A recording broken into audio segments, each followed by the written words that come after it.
Welcome back, parents.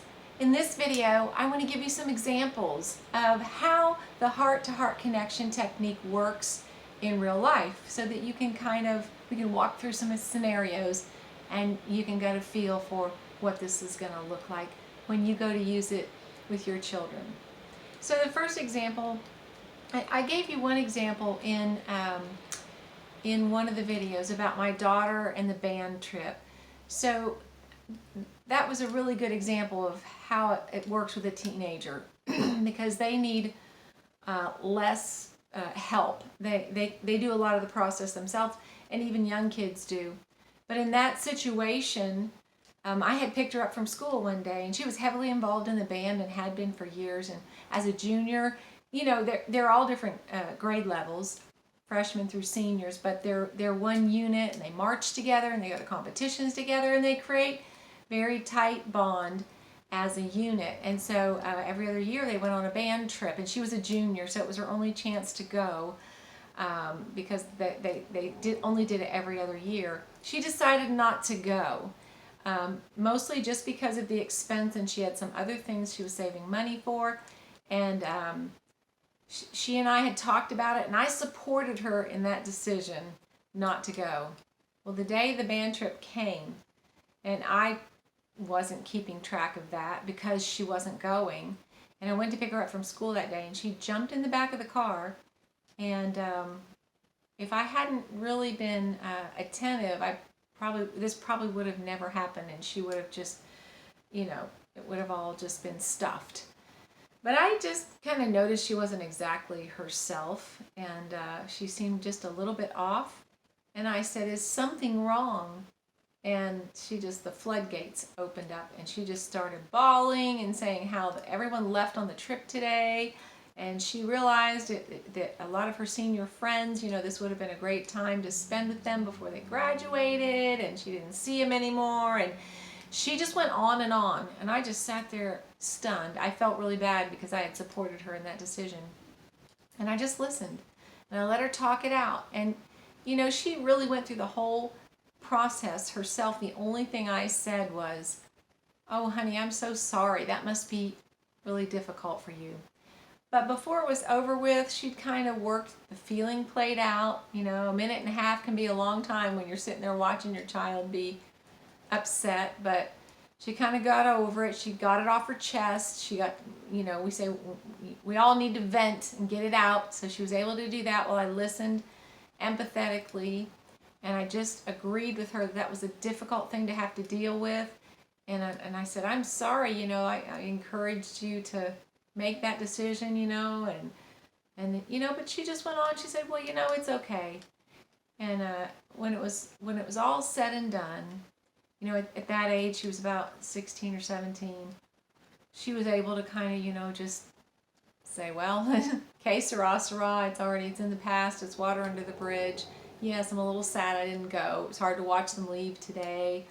But, it's life. It's just the way life is." And so she found out when they came back that the trip wasn't all that great anyway, and a lot of the kids didn't have a lot of fun, and they weren't able to really have good bonding time anyway. So it turned out okay for her. But in the moment, that's all I did was recognize that she was upset, and I said, "Are you okay?" And then she just started talking, and you will find that happens a lot even with young kids. So that was a real life scenario I wanted to share with you. And then some hypothetical situations, just trying to think of some examples that would help you. So let's say your child is, young child is sad, and you approach him and say, "What's wrong, hon? I see that you're sad. You seem sad." "I'm so sad. My best friend at school has moved away." And I think we're going to stop this video because I'm losing. No, I guess we can go on. I'm just losing my power here. We'll see. Hopefully we can finish. So you would just say, "I see that you're sad. Oh, that's really sad. That's hard when your best friend moves away." And then your child may share with you, "Yeah, I don't know what to do. I'm so sad. I mean, I always played with him after school, or we always played at recess." And again, you don't want to try to give advice or say, "Oh, well, you have other friends, don't you?" That would be the logical thing to say, right? But no, you don't want to do that. You just want to agree. You want to empathize. Empathy means you're agreeing with, you're coming alongside, you're feeling what he's feeling. Oh yes, hon, that is really hard when you're used to playing with somebody and then all of a sudden they're gone.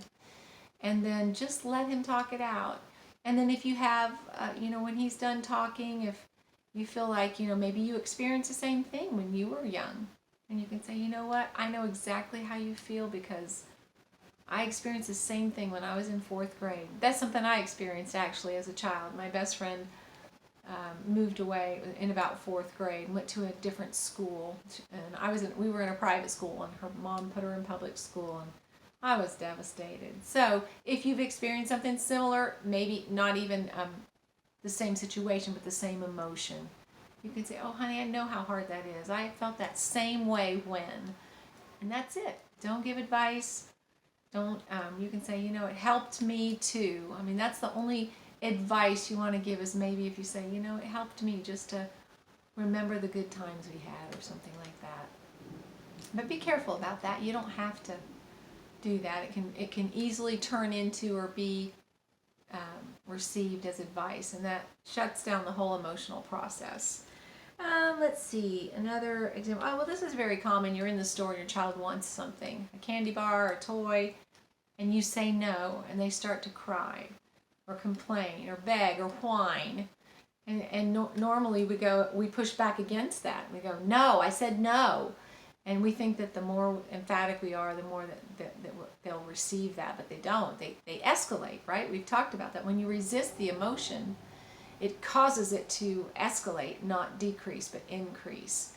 And so it's actually the empathy that causes it to decrease. So same thing in this situation. I know you're disappointed. You really want that toy. So you're identifying it. You're allowing the emotion. You're honoring it. I know you really want that toy. They can't argue with you when you agree with them.